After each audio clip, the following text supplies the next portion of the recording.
വിധി എന്ന് പറഞ്ഞാല് 6 വകുപ്പുകളായിട്ട് നമ്മൾ പ്രോസിക്യൂഷൻ കോടതി മുമ്പാകെ സമർപ്പിച്ച കുറ്റപത്രത്തിൽ നിന്ന് 6 വകുപ്പുകളിൽ പ്രതി കുറ്റക്കാരനെ കണ്ടെത്തിയിരിക്കുകയാണ്. അതിൽ 376 IPC പ്രകാരമുള്ള പ്രതി കുറ്റക്കാരനെ കണ്ടെത്തിയതിൽ 10 വർഷവും 1,00,000 രൂപയും ശിക്ഷ നൽകിയുണ്ടായി. IPC 320 പ്രകാരമുള്ളതിന് 1 വർഷം, അതുപോലെ IPC 354 1 വർഷവും 3,000 രൂപയും, 357B IPC പ്രകാരമുള്ളതിന് 3 വർഷവും 5,000 രൂപയും, കൂടാതെ SC/ST ആക്ട് 3(2)B പ്രകാരം ലൈഫ് ഇംപ്രിസ്മെന്റ് ആണ് പറഞ്ഞിരിക്കുന്നത്. അത് തെളിഞ്ഞിരിക്കുകയാണ്. അപ്പൊ അന്നത്തെ കാലത്ത് വളരെ കോവിഡ് സമയത്തുള്ള കോവിഡിന്റെ തീവ്രമായ സമയത്തായിരുന്നു കേസ് ഉണ്ടായത്.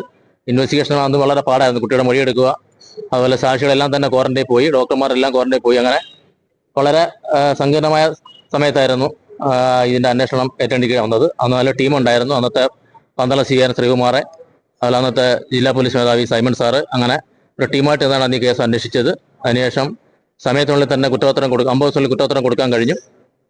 അതിനുശേഷം വന്ന ഇപ്പോഴത്തെ SP വിജയ് വിനോദ് കുമാർ സാറും, മുമ്പിരുന്ന SP ഐസാറ്, അതുപോലെ മുമ്പിരുന്ന SP നിശാന്തിനി IPS മേഡം അവർ, കൂടാതെ ഇപ്പോഴത്തെ DIG അജിത ബേഗം അവർക്കെല്ലാം തന്നെ ഇതിന്റെ പ്രോസിക്യൂഷനുമായിട്ട് ബന്ധപ്പെട്ട എല്ലാ തരത്തിലുള്ള ഫോളോ അപ്പ് നടത്തിയുണ്ടായി. വിധി വളരെ സന്തോഷമുണ്ട്. പ്രധാന പെൺകുട്ടിയുടെ റേപ്പ് തെളിഞ്ഞു, DNA റിസൾട്ട് കിട്ടിയുണ്ടായി. പിന്നെ സാക്ഷികളെല്ലാം തന്നെ പറയുകയുണ്ടായി. പിന്നെ GPS ആംബുലൻസ് GPS ട്രാക്ക്, അങ്ങനെ എല്ലാ തരത്തിലുള്ള ശാസ്ത്രീയ തെളിവുകളും എടുത്തു കോടതി ഹാജരാക്കിയുണ്ടായി.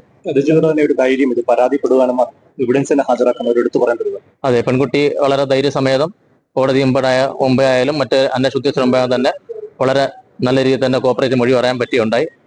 ഈ കുട്ടി അതിനുശേഷം റിക്കവർ ചെയ്യാൻ തന്നെ വളരെ സമയമെടുക്കുകയുണ്ടായി. ഈ ഒരു ക്രൂരമായ നടപടി പ്രതിയുടെ ഭാഗത്തുണ്ടായ ക്രൂരമായ ഈ കുറ്റത്തിന്റെ ഭാഗമായിട്ട് കുട്ടി റിക്കവർ ചെയ്യാൻ തന്നെ കുറച്ച് സമയം എടുക്കുകയുണ്ടായി.